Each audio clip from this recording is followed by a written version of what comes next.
Good morning, everybody.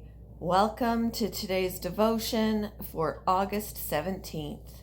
Today's devotion is titled Plague of Lies. The scripture reading is from Colossians chapter 3, verses 9 to 15. Bella, shush. As soon as the cat, who is sleeping soundly on the other side of the room, hears me saying good morning and welcome to, she comes over here. Do not lie to each other, since you have taken off your old self with its practices and have put on the new self, which is being renewed in knowledge in the image of its Creator. Here there is no Gentile or Jew, circumcised or uncircumcised, barbarian, Scythian, I'm not sure I know how to pronounce that, slave or free, but Christ is all and is in all.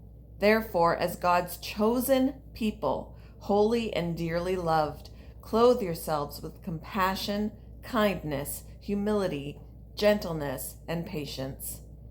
Bear with each other and forgive one another if any of you has a grievance against someone. Forgive as the Lord forgave you. And over all these virtues put on love, which binds them all together in perfect unity.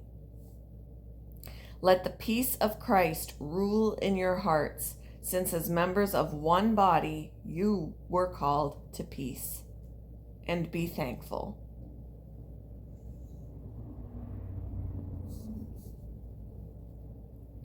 What a cruel act to be untruthful. Daniel Ladinsky once wrote in a poem that contrasts relationships built on trust with those damaged by lies. Inspired by German theologian and monk Meister Eckhart, he described truthful, loving words as wonderful spices mixed into the days. But lies are like earthquakes in the mind and poison to the soul. Havoc is created in the mind that can no longer trust someone once loved. A plague is spread by one who cannot tell the truth. The imagery of a plague spread by falsehoods might seem stark, but to take speech seriously resonates with how our words and their impact are described throughout Scripture.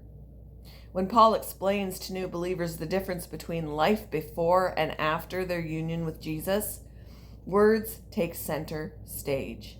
Do not lie to each other, the apostle emphasizes, since you have taken off your old self with its practices and have put on the new self.